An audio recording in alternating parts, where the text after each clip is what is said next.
Welcome back to my YouTube channel unique classes. आज हम देखेंगे एक बेसिक सा डिफरेंस देखेंगे।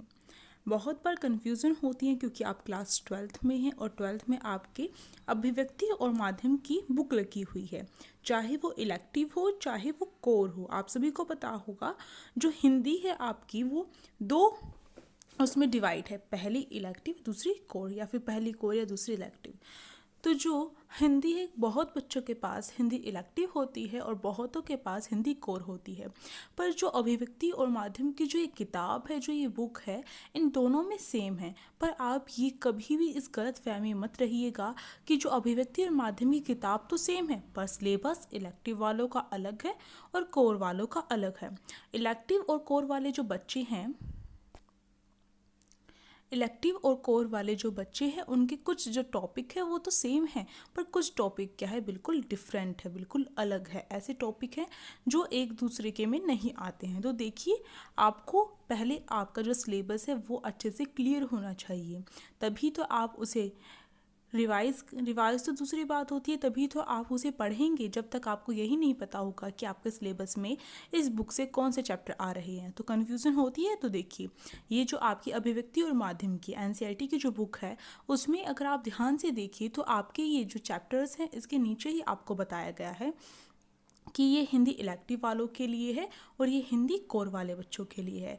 जैसे कि अगर आप ये थर्ड वाला चैप्टर देखेंगे, विभिन्न माध्यमों के लिए लेखन, ये जो चैप्टर है ये हिंदी कोर प्लस इलेक्टिव दोनों, जिनके पास हिंदी इलेक्टिव है उनके लिए भी है और जिनके पास हिंदी कोर है उनके लिए भी है।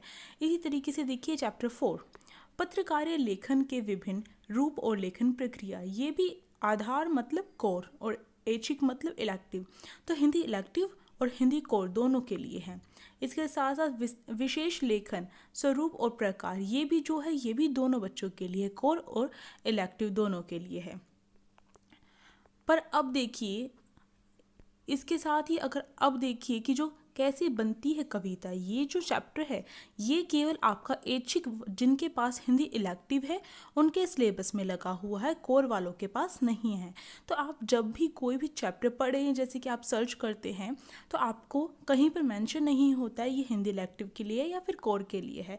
तो आप कंफ्यूज होकर क्या है आप गलत सिलेबस भी क्या कर लेते हैं, बहुत बार पढ़ लेते हैं। तो ऐसा मत कीजिएगा। आपके चैप्टर जो इंक्लूड किए गए हैं आपके उसमें हिंदी सब्जेक्ट में उसी को करिए। अब देखिए, नाटक लेखन लिखने का व्याकरण, जो नाटक लिखने के व्याकरण है तो वो क्या है हिंदी इलेक्टिव, यानी कि ऐच्छिक जो जिनके पास भी हिंदी इलेक्टिव है उनके पास है, कोर वालों में ये इंक्लूड नहीं है ये दोनों चैप्टर। अब देखिए, कैसे लिखे कहानी, ये भी ऐच्छिक वालों के लिए ही है, यानी कि हिंदी इलेक्टिव वालों के लिए। तो अपना सिलेबस अपनी नोटबुक में नोट कर लीजिए। अगर आप हिंदी इलेक्टिव के हैं तो हिंदी इलेक्टिव के लिए आपके जो सिलेबस में अभिव्यक्ति और माध्यम के जो चैप्टर्स हैं उनके नाम लिख कर रखिए, या फिर आपके पास ये बुक होगी उस पर आप टिक कर लीजिए। आगे देखिए, अब देखिए, अब इसके बाद यहाँ से स्टार्ट हो जाता है हिंदी कोर वाले। वो 3 चैप्टर हमने देखे थे, वो 3 चैप्टर हिंदी इलेक्टिव वाले बच्चों के लिए थे। अब ये जो 3 चैप्टर है तीनों के तीनों किसके लिए, हिंदी कोर के लिए हैं। तो बस ये जो 3 चैप्टर्स हैं इनका ही डिफरेंस है इन दोनों में, और ऊपर वाले जो सबसे फर्स्ट में हमने 3 देखे थे वो दोनों में सेम थे। अब देखिए, कैसे करें कहानी का नाट्य रूपांतरण, ये हिंदी कोर वाले के लिए है। अगर आपने देखा होगा मैंने अपलोड की है कैसे करी कहानी का नाट्य रूपांतरण, उसमें मैंने हिंदी इलेक्टिव बोला है। इसके बोलने के पीछे एक रीज़न था, जो इस साल का सीबीएसई का जो सैम्पल पेपर आया था हिंदी का, तो हिंदी इलेक्टिव वालों का, उसमें क्या है इस चैप्टर से क्वेश्चन वो भी 2 पूछे गए थे। तो इसलिए मैंने इस चैप्टर को हिंदी इलेक्टिव वालों के लिए भी रखा है। तो इसमें कंफ्यूज होने की कोई बात नहीं है, इसमें से पूछा गया है तो ये भी कर लेते हैं, कोई बात नहीं है।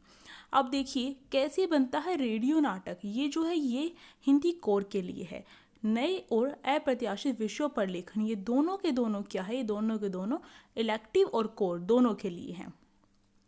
तो आपको याद रखना है, कोर वाले बच्चे जो हैं उनके बस ये 2 ही जो कोर वाले बच्चे। अब तो जो ये 11th वाला चैप्टर है ये हिंदी इलेक्टिव में ऐड कर दिया गया है।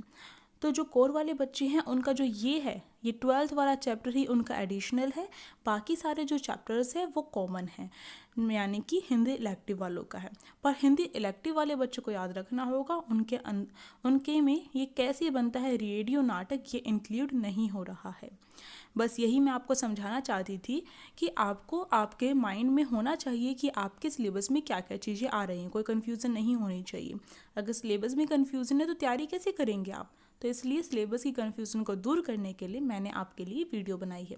अगर अच्छी लगी इन्फॉर्मेशन तो आप लाइक कर सकते हैं, साथ में मेरे चैनल को सब्सक्राइब कर सकते हैं, और इसी तरीके की और वीडियोस के लिए आप क्या कर सकते हैं, बेल आइकन को प्रेस कर सकते हैं, तभी तो नोटिफिकेशन मिलेगी। Thank you.